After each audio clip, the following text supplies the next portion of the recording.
एक उम्मीद सुनहरे ख्वाबों की जो आपने देख रखे हैं अपने बच्चों के लिए, सुनहरे कल की सूरत में। उस सुनहरे कल के लिए हम संवारते हैं आपके बच्चों का मुस्तकबिल। यूनिक ग्रुप ऑफ इंस्टीट्यूशन गुज़िश्ता 33 वर्षों से दिखा रहा है रास्तों को मंजिल, उम्मीद को रोशनी, इल्म से अमल की रवायत, बच्चों के रोशन मुस्तकबिल का ज़ामिन।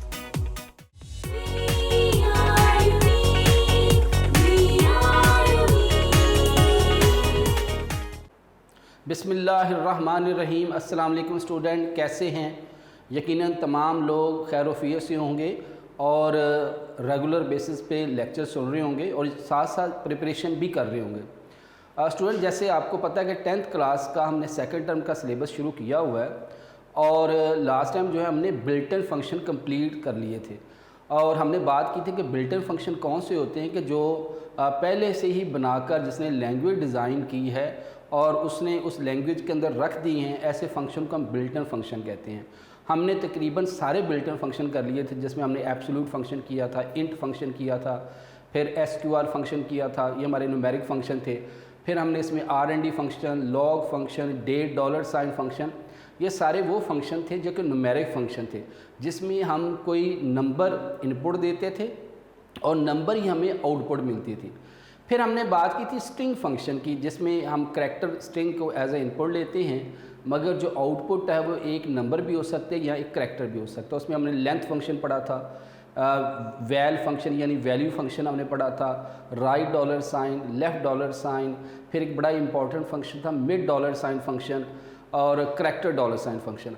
आज हम पहले दो प्रोग्राम करेंगे जो आपके एक्सरसाइज के प्रोग्राम है दोनों, जिसमें कि फ़ंक्शन का इस्तेमाल होता है। एक में हम अपना पूरा नाम देंगे और हमारे नाम का जो पहला हिस्सा उसको प्रिंट करें और दूसरा हम करेंगे कि आस्क की कोड प्रिंट करवाने का प्रोग्राम। ये दोनों आपके टेक्स्ट बुक के और नोट्स में भी अवेलेबल है, आपके एक्सरसाइज के क्वेश्चन है। और साथ ही हम यूज़र डिफाइंड फंक्शन भी आज हम शुरू कर लेंगे। तो आइए आज का लेक्चर शुरू करते हैं। जी student, 10th computer science chapter 5 जिसका नाम है सब प्रोग्राम एंड फाइल हैंडलिंग, इसका जो है हम अभी पहला पोर्शन ही कर रहे हैं, सब प्रोग्राम वाला। फाइल हैंडलिंग जो है इसका सेकंड पोर्शन है।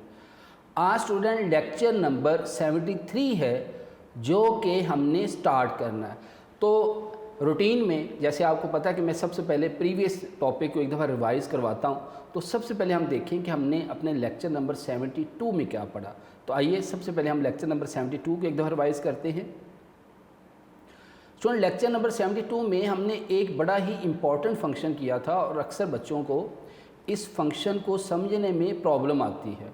आपने स्टूडेंट क्या करना है कि साथ इसको प्रैक्टिकली ज़रूर परफॉर्म करके देखना। जब आप किसी भी थ्योरेटिकल चीज़ को प्रैक्टिकली भी परफॉर्म करेंगे तो आप उसको बेहतर तरीके से समझ सकते हैं। तो mid dollar sign function, the purpose of mid dollar sign function is to return the requested part of the given string. इसका हम आज एक प्रोग्राम भी करेंगे कि basically mid dollar sign function क्या करता है कि किसी भी स्ट्रिंग से हमने एक रिक्वेस्टेड पार्ट, मैं चाहता हूँ जी 3 लेटर छोड़ के अगले 2 लेटर प्रिंट करवा दे या स्ट्रिंग के आखिर से 2 लेटर प्रिंट करवा दे।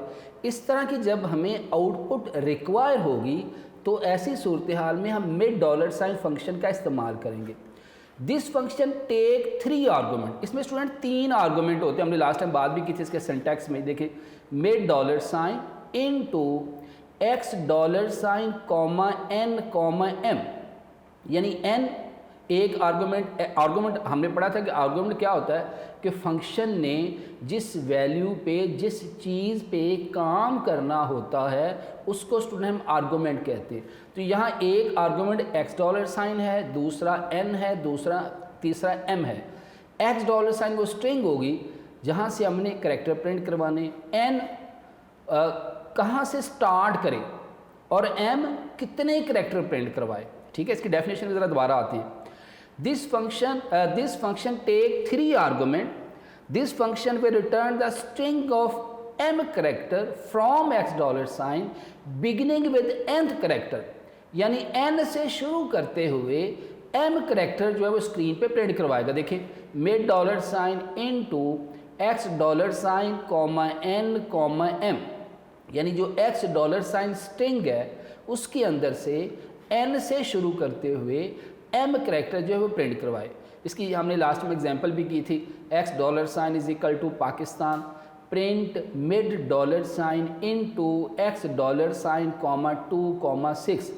यानी यहाँ पे ये n की वैल्यू क्या है 2, m की वैल्यू क्या है 6, यानी ये 2 से शुरू करे और कितने करैक्टर प्रिंट करवाए 6। तो देखिए यहाँ पे पहले कॉलम पे P है, दूसरे पे A है, तो ये 6 करैक्टर लेगा, 1 2 3 4 5, ये 1 2 1 6 करैक्टर लेने उसने, 1 2 3 4 5 6, यानी ये A से लेके और नेक्स्ट A तक जो है करैक्टर को लेगा। अब इसमें हमने कुछ बातें और भी देखी थी कि सपोज़ करें कि यहाँ पे मैं जो m की वैल्यू है यहाँ पे मैं 0 दे देता हूँ। यहाँ पे मैंने स्टूडेंट क्या दे दिया 0।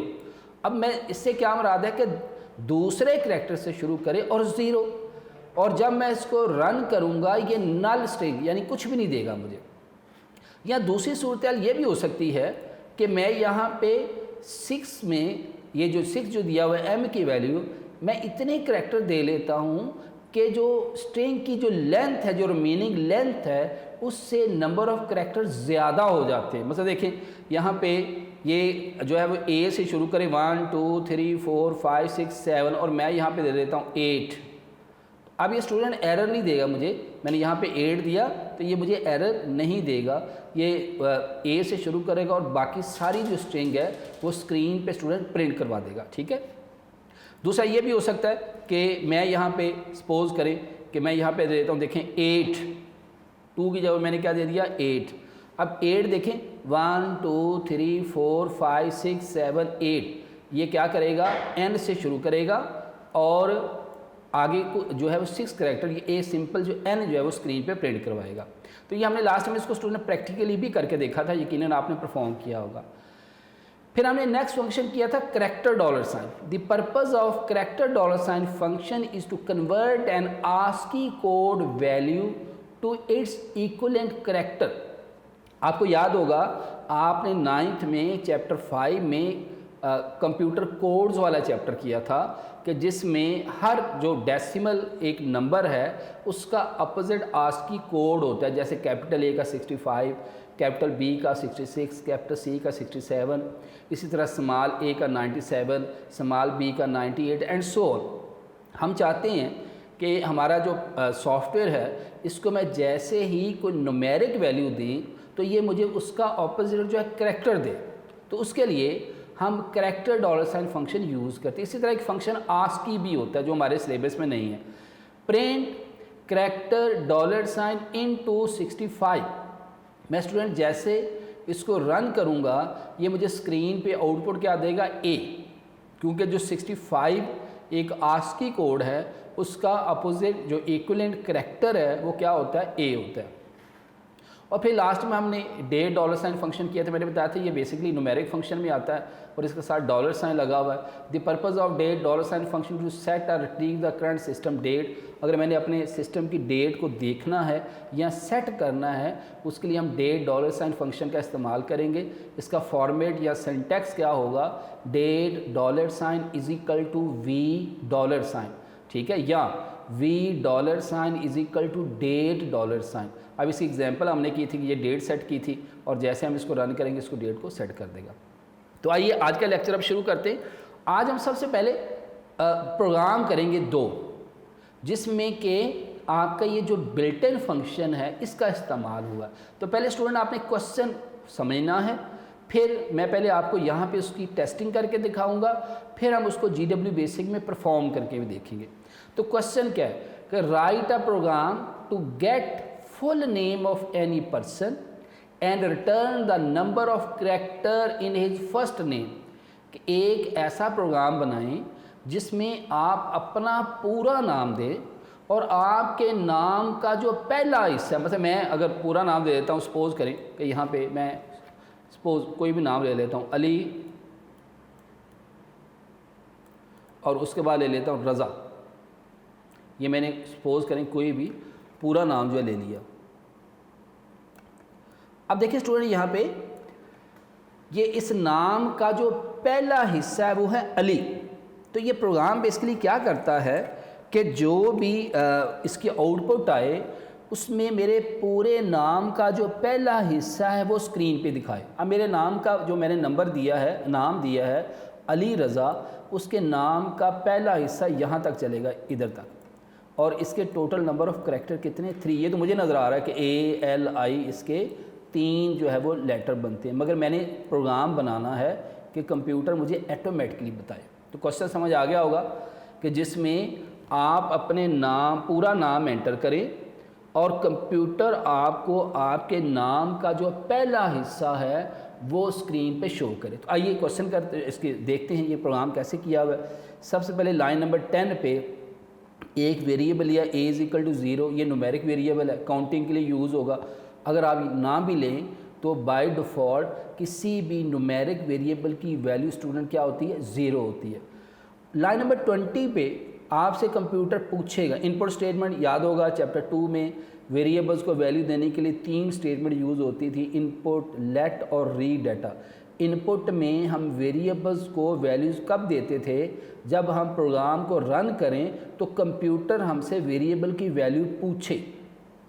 तो देखें जैसे इस प्रोग्राम को रन करूंगा मैं, लाइन नंबर 10 पे एंटर एनी नेम, ये डबल कोटेशन में है, मैसेज है, ये स्क्रीन पे वैसे का वैसे आएगा प्रॉम्प्ट स्ट्रिंग। तो कंप्यूटर मेरे से कोई सा भी नाम पूछेगा कि आपने किस नाम का जो फुल नेम है, आप यहाँ पे आपने फुल नेम देना है, तो फुल नेम को एंटर करें और मैं जो भी स्टूडेंट नेम दूंगा मेरे इस वेरिएबल $n के अंदर स्टोर होगा। यानी मैंने ऊपर दिया हुआ अली रज़ा, तो मैंने सपोज़ करें कि अली रज़ा ही मैंने एंटर कर दिया, कि जैसे मैंने इस प्रोग्राम को रन किया तो मैंने अली रज़ा अपना नाम पूरा जो एंटर कर दिया। ये लाइन नंबर 20 पे होगा। अब यहाँ पे वाइल वैल लूप लगा हुआ है, लाइन नंबर जो है वो 30 से लेकर और लाइन नंबर 60 तक हमारा लूप लगा हुआ है वाइल वैल। अब देखिए ये समझने वाले इसको ज़रा फोकस कीजिएगा, फोकस करेंगे स्टूडेंट बात समझ आ जाएगी। अब मैंने कंडीशन ये लगाया कि while $, not equal to space bar. अब देखिए स्टूडेंट मैंने लूप कहाँ तक चलाना, देखिए अली रज़ा है ना, तो अली स्पेस रज़ा, यानी यहाँ तक, ये एरो मैंने ऑलरेडी लगाया हुआ है, ये कि मेरा लूप कहाँ तक चले, इस स्पेस तक चले, यानी R से पहले पहले तक।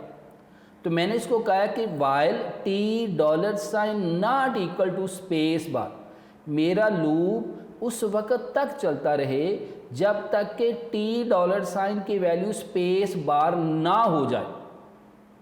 ठीक है, जब तक कि $, की वैल्यू स्पेस बार नहीं, नॉट इक्वल टू नहीं होनी चाहिए, कि यानी अब $, यहाँ पे क्या एक स्ट्रिंग वेरिएबल है।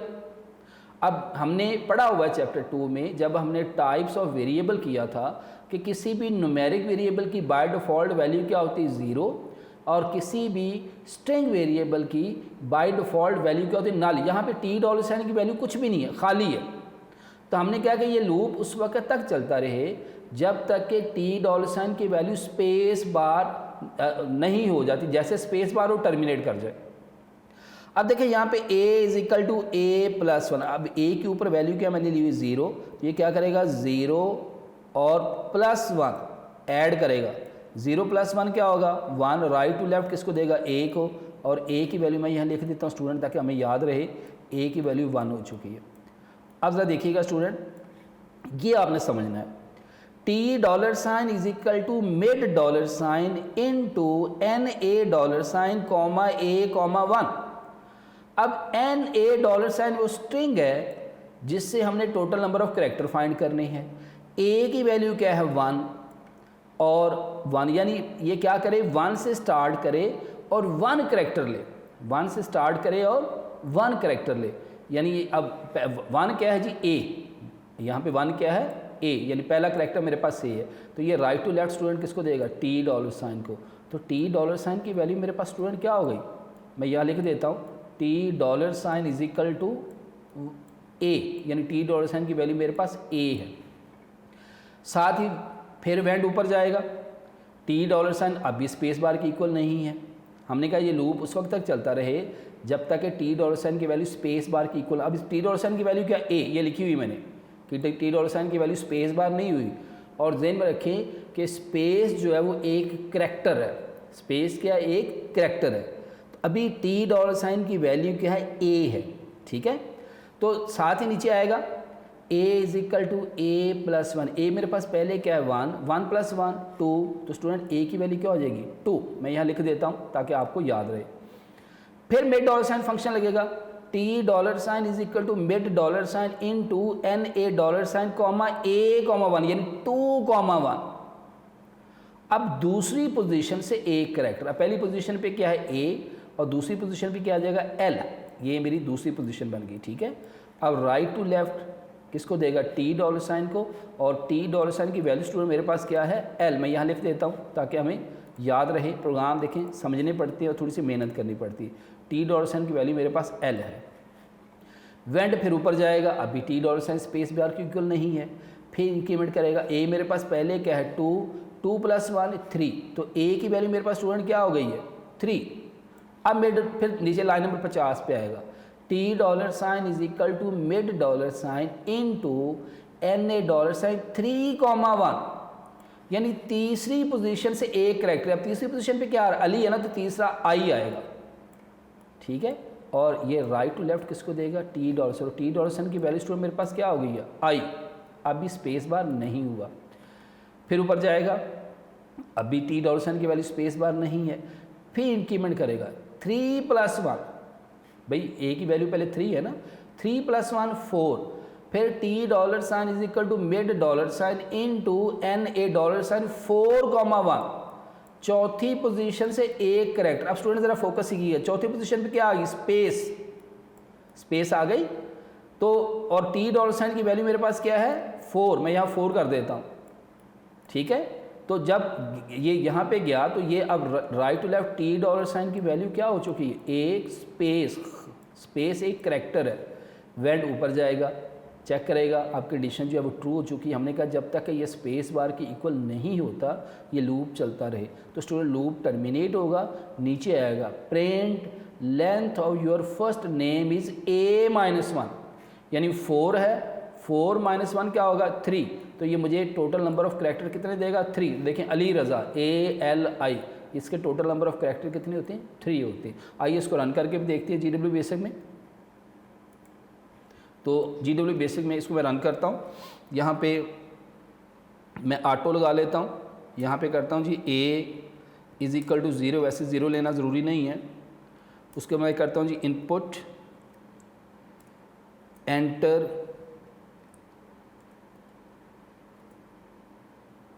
नेम, ठीक है। यहाँ पे मैं नाम एंटर करवा लेता हूँ और वेरिएबल मैं वेरिएबल कोई भी ले ले, मैं $n ले लेता हूँ, छोटा कर लेता हूँ थोड़ा सा। फिर लाइन नंबर 30 पे कहता हूँ जी लूप लगा लेता हूँ, वाइल $, मेरे पास स्ट्रिंग वेरिएबल है, नॉट इक्वल टू किसकी इक्वल हो जी, हमने यहाँ लिखा हुआ है कि not equal to space bar, यानी दोनों साइडों पे हम क्या देंगे स्पेस बार देंगे कि ये मेरा लूप उस वक्त तक चलता रहे जब तक कि वो स्पेस बार की इक्वल नहीं हो जाता, ठीक है। उसके बाद स्टूडेंट क्या करेंगे नेक्स्ट, अब मैंने उसमें इंक्रीमेंट लगाना है, a is equal to a+1। अब मैंने मेड $, फंक्शन लगाना, $t इज़ इक्वल टू, उसके बाद आएगा जी mid $, into $n, comma a और कॉमा 1, ठीक है जी। फिर मैंने इस लूप को बंद कर दिया, वेंड, और अब मैं प्रिंट करवाता हूँ, प्रिंट टोटल करैक्टर, कोई भी मैसेज ले लूँ, टोटल करैक्टर्स आर, क्या होगा स्टूडेंट a-1। और अब इसको मैं एंड करता हूँ, पहले मैं इसको रन करके देखता हूँ स्टूडेंट। अब मैं यहाँ पे वही नाम दे देता हूँ, Ali Raza. Total number of character are 3, नज़र आ रहा होगा आपको कि मैंने जो पूरा नाम दिया है मेरे नाम के पहले हिस्से के टोटल नंबर ऑफ कैरेक्टर कितने हैं 3। अब इसको दोबारा फिर मैं रन करता हूँ। अब मैं जो है थोड़ा सा बड़ा नाम देता हूँ इसको मैं, जुल्फ़कार अली पूरा नाम मैंने अपना दिया, मैं एंटर करता हूँ। कहता है जी total number of character are 8।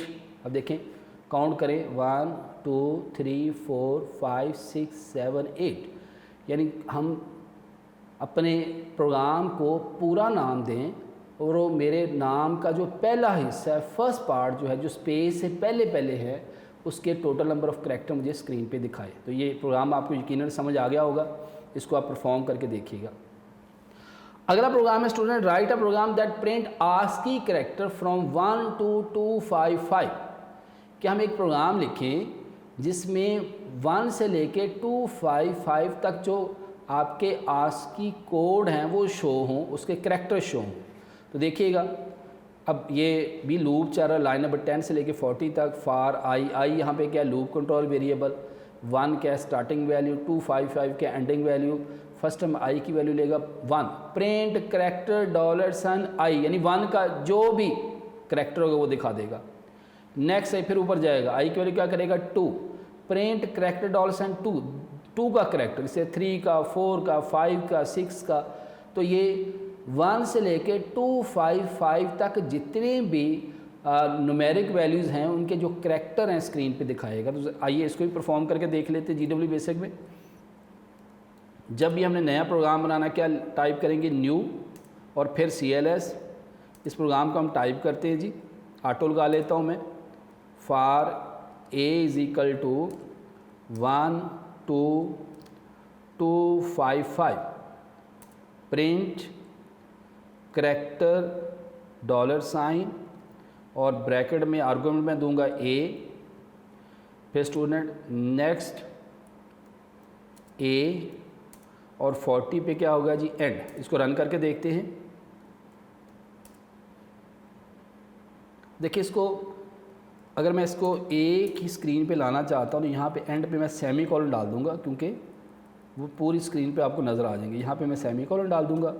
इससे क्या होगा कि नेक्स्ट लाइन की आउटपुट भी सेम लाइन पे आएगी। ये देखिए आपके सामने ये सारे उसके 1 से लेके 25। अब यहाँ से आपको समझ आना शुरू होगा। अगर कैपिटल ए देखेंगे A 65 B 66, ये जितने भी आस्की कोड आपको याद होगा, आपने 9th में पढ़े थे, ठीक है।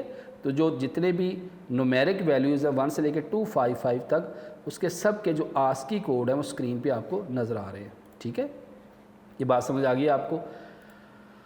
आज हम नया टॉपिक शुरू करते हैं कि यूज़र डिफाइंड फंक्शन। अब वो फंक्शन जो हम खुद से बनाएं, वैसे मुझे कहा जाता है कि एक फंक्शन बनाएं जो ये काम करे कि एक वेरिएबल है x, उसको प्लस करे, फिर उसी को मल्टीप्लाई भी करे। इस तरह की मैं कोई फंक्शन से बनाना चाहता हूँ। तो मेरे पास बिल्ट इन फंक्शन तो इस तरह का है ही नहीं है। यानी नाम से ज़ाहिर है कि वो फंक्शन जो यूज़र, जो प्रोग्रामर खुद से बनाए, उसका काम, उसकी वर्किंग खुद से सेट करे, ऐसे फंक्शन को स्टूडेंट कहते हैं यूज़र डिफाइंड फंक्शन। वो फंक्शन जो हम खुद से बनाएं, उसका काम और उसकी वर्किंग खुद से सेट करे, उसको हम यूज़र डिफाइंड फंक्शन कहते हैं। स्टूडेंट ज़हन में रखें, ये इस चैप्टर का सबसे इंपॉर्टेंट क्वेश्चन है। What is the difference between built in function end user defined function. Built in function कौन से होते हैं? जिसने लैंग्वेज बनाई, बेसिक बनाई, C बनाई, C++ बनाई, उसने वो फंक्शन बनाकर उस लैंग्वेज के अंदर रख दिए, जिसको हम कहते हैं मॉड्यूल। याद है ना जी, हम बेसिक हमारा प्रोग्राम क्या है, सब प्रोग्राम। यानी उसने छोटे छोटे सब प्रोग्राम बनाए, छोटे छोटे मॉड्यूल बनाए और उस लैंग्वेज के अंदर रख दिए। हमने बात की थी ABS function, sine, cos, tan, length function, right $, left $, character $, ये सारे क्या थे? Built in function. हम जस्ट उनका नाम यूज़ करते रहे, इस्तेमाल कर लेते थे। यानी ऐसे तमाम फंक्शन क्या हैं? बिल्ट इन फंक्शन है। अब बिल्ट इन फंक्शन का बेसिकली मुझे फ़ायदा क्या हुआ कि जहाँ पे मैंने किसी नंबर का जो है साइन फाइंड करना है, कहीं मुझे प्रोग्राम में ज़रूरत पड़ जाती है तो मैं साइन फंक्शन अप्लाई कर दूंगा। कहीं मुझे जो है सिर्फ इंटीजर वैल्यू चाहिए तो मैं फिक्स फंक्शन या इंट फंक्शन लगा दूंगा।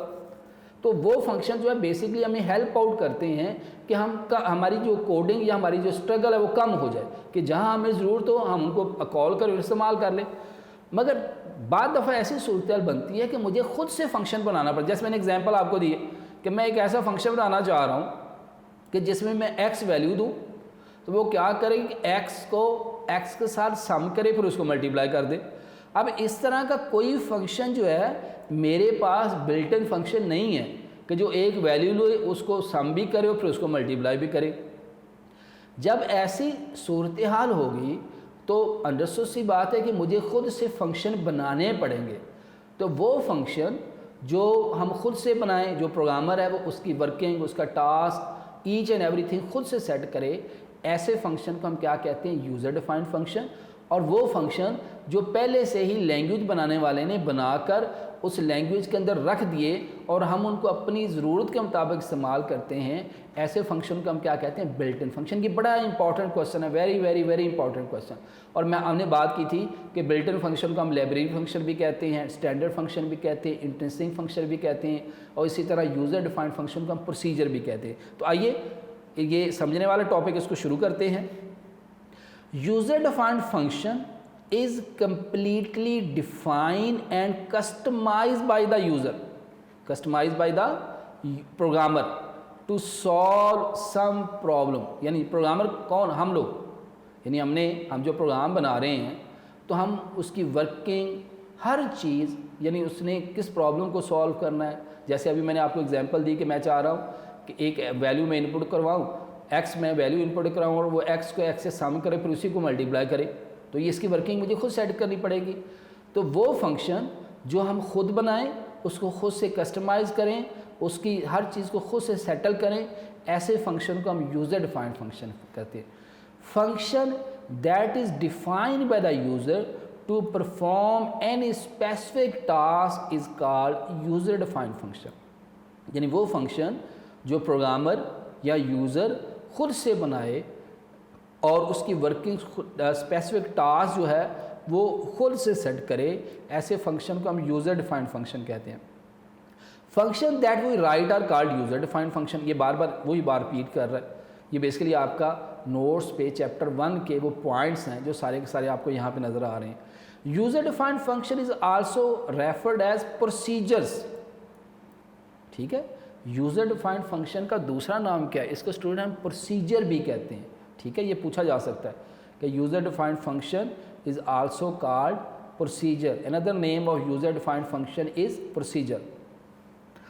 अब यूज़र डिफाइंड फंक्शन किससे बनाएंगे, ये हम कोशिश करेंगे, ये आज टॉपिक हम शुरू कर लें कि user defined function define with def F N statement. Def define function ये एक स्टेटमेंट है जिसका इस्तेमाल करते हुए एमसीक्यू में पूछा जा सकता है कि यूज़र डिफाइंड फंक्शन बनाने के लिए आप कौन सी स्टेटमेंट यूज़ करते हैं। तो आप बताएंगे स्टूडेंट, यूज़र डिफाइंड फंक्शन बनाने के लिए हम डेफ एफ एन स्टेटमेंट का इस्तेमाल करते हैं। Def define F N function name. तो यूज़र, ये अगर पूछा जाए कि which statement is use to define the user defined function, तो आप स्टूडेंट बताएंगे कि जो डेफ एफ एन स्टेटमेंट है ये यूज़र डिफाइंड फंक्शन के लिए यूज़ होती है। These function are only for the life of the given program and are not part of the basic language. ये पॉइंट ज़रा समझिएगा स्टूडेंट,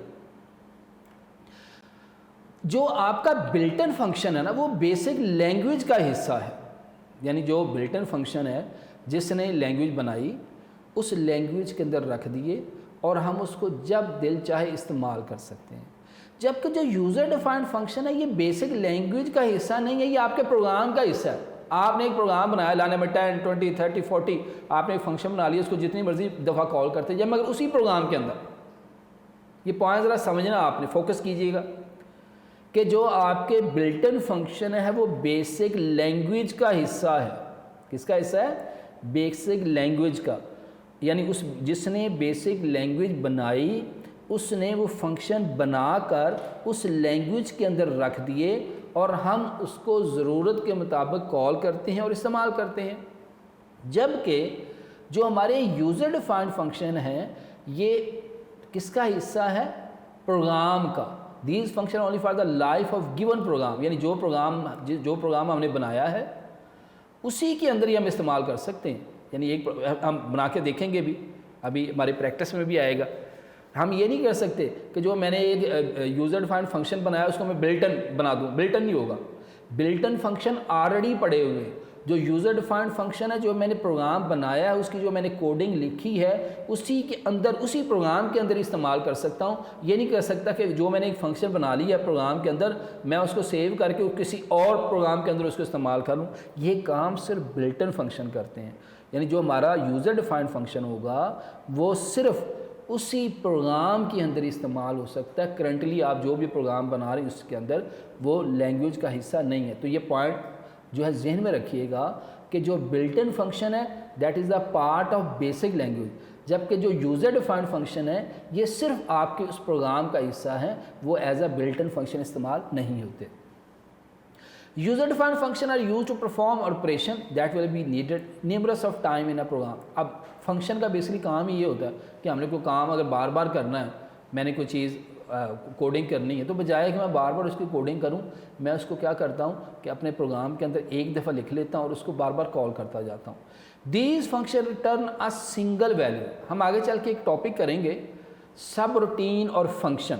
ये बड़ा इंपॉर्टेंट क्वेश्चन है, शॉर्ट क्वेश्चन में अक्सर आ जाता है कि what is the difference between सब रूटीन एंड फंक्शन। तो वहाँ हम बात करेंगे कि जो सब रूटीन है वो एक से ज़्यादा वैल्यू रिटर्न करती हैं, जबकि जो आपका फंक्शन है वो एक वक्त में सिर्फ एक वैल्यू रिटर्न करता है। ये आगे चल के हम डिटेल में इसको देखेंगे। A user defined function may be defined more than once in a program by repeating the def F N statement. ये हम प्रैक्टिकली करेंगे कि जब मैं एक दफ़ा फंक्शन बना लूँगा तो मैं उसको बार बार रिपीट कर सकता हूँ, बार बार कॉल कर सकता हूँ। कि एक दफ़ा फंक्शन बना के, जिस तरह हम बिल्ट इन फंक्शन में करते थे, या अभी हम एग्जांपल जब करेंगे आपको बेहतर बात समझ आएगी कि जिस तरह हम बिल्ट इन फंक्शन में करते थे कि क्या होता था कि हमने एक फंक्शन बनाया, उसको कॉल करते थे। इसी तरह जो आपका यूज़र डिफाइंड फंक्शन है, जो कि हम डेफ एफ एन स्टेटमेंट का इस्तेमाल करते हुए बनाएंगे, हम उसको एक दफ़ा बना के बार बार उसको कॉल कर सकते हैं, just like a built in function. User defined function में भी न्यूमेरिक स्ट्रिंग। अब आपको यहाँ पे याद होगा 4 करैक्टर, मैं दोबारा आपको बता देता हूँ कि यूज़र डिफाइंड फंक्शन आपका न्यूमेरिक भी हो सकता है, स्ट्रिंग भी हो सकता है। 4 करैक्टर आपको याद होंगे कि सिंगल प्रेसिजन के लिए एक्सक्लेमेशन साइन, ठीक है, फिर आपका इसमें जो है वो इंटीजर के लिए परसेंटेज का साइन, फिर हम नंबर साइन यूज़ करते थे डबल प्रेसिजन के लिए, डॉलर साइन स्ट्रिंग के लिए। 4 करैक्टर टाइप डिक्लेरेशन के लिए यूज़ होते हैं। और आप ये मैंने टेस्ट में शॉर्ट क्वेश्चन भी पूछा था, ठीक है। तो सिंगल प्रेसिजन जो है वो पॉइंट के बाद 6 या 7 डिजिट लेता है। जो आपका जो इंटीजर ये करैक्टर ये सिर्फ इंटीजर वैल्यू लेता है। डबल प्रेसिजन जो पॉइंट के बाद 16 डिजिट लेता है। और डॉलर साइन हम किसके साथ यूज़ करते हैं, स्ट्रिंग वेरिएबल के साथ। तो इसी तरह हम जो आपके यूज़र डिफाइंड फंक्शन है वो न्यूमेरिक भी हो सकते हैं, स्ट्रिंग भी हो सकते हैं, दोनों टाइप जो इसकी हो सकती हैं। अब स्टूडेंट बात करते हैं डेफ एफ एन। अब डेफ एफ एन मेरे ख्याल में हम नेक्स्ट लेक्चर में शुरू करेंगे, ठीक है, चूँकि लेक्चर थोड़ा सा ये लेंथी हो जाएगा इस तरह। ये डेफ एफ एन हम नेक्स्ट लेक्चर में शुरू करेंगे। पहले हम देख लें कि आज हमने क्या पढ़ा, उसको एक दफ़ा रिवाइज़ कर लें। तो आइए एक दफ़ा शुरू करते हैं, क्योंकि डेफ एफ एन एक लेंथी टॉपिक है, इसके लिए पूरा हमें एक पीरियड चाहिए। वो हम नेक्स्ट लेक्चर में इसको देखेंगे कि हम यूज़र डिफाइंड फंक्शन को किस तरह बनाते हैं। तो आज हमने क्या पढ़ा स्टूडेंट, एक दफ़ा रिवाइज़ कर लें क्योंकि इंपॉर्टेंट टॉपिक था। आज हमने एक तो प्रोग्राम किया, ये आपके एक्सरसाइज का क्वेश्चन, और आज आपने इसको जैसे आप लेक्चर सुने उसके बाद अपने GW बेसिक आपने जो है ओपन करनी और उसको परफॉर्म करके देखना है। देखिए स्टूडेंट, प्रोग्रामिंग कैसे आती है, जब तक आप खुद परफॉर्म नहीं करेंगे। आप खुद परफॉर्म करेंगे, गलती करेंगे, मिस्टेक करेंगे। जब मिस्टेक करेंगे तो खुद से अपना माइंड यूज़ करेंगे, उसको सही करने की कोशिश करेंगे, तो चीज़ें सीखेंगे आप। तो प्रोग्रामिंग सीखने का बेहतरीन तरीका यही है कि आप खुद से उसको परफॉर्म करके देखें, ठीक है। और फिर मैंने आपको बताया था कि हर जो लाइन है प्रोग्राम की वो बोलती है, और आप उसकी एक एक जो बोलती को समझेंगे तो बात आपको समझ आ जाएगी। जैसे यहाँ पे a = 0 एक न्यूमेरिक वेरिएबल लिया, इनपुट एंटर एनी नेम, यहाँ पे आपने नाम दिया था कोई। हमने बेसिकली करना क्या था कि अपने नाम का जो फुल नेम आपने देना था और आपके नाम का जो पहला हिस्सा था उसको हमने प्रिंट करवाना था, ठीक है। तो हमने यहाँ पे जो लूप लगा दिया while $, not equal to space bar, कि जब तक कि $, की वैल्यू स्पेस बार की इक्वल नहीं हो जाती तो ये लूप चलता रहे। हमने एक, आपको याद होगा मैंने इसको GW बेस से परफॉर्म करके भी दिखाया था कि आपके नाम का जो पहला हिस्सा है, सपोज़ मैंने अली या कोई भी दे ले, जो है वो को नाम जुल्फ़कार अली मैंने दिया था, तो मेरे आपके नोट्स में भी पूरा नाम ऐसे लिखा हुआ है। तो नाम का जो पहला हिस्सा है उसका टोटल नंबर ऑफ़ करैक्टर 8 है। तो मेरा लूप कहाँ चले, जुल्फ़कार अली, यानी अली से पहले पहले मेरा लूप अली और जुल्फ़कार के दरमियान स्पेस आ रही है, तो ये मेरा लूप उस वक्त तक चलता रहे जब तक कि टी डॉलर साइन की वैल्यू स्पेस बार की इक्वल नहीं हो जाती।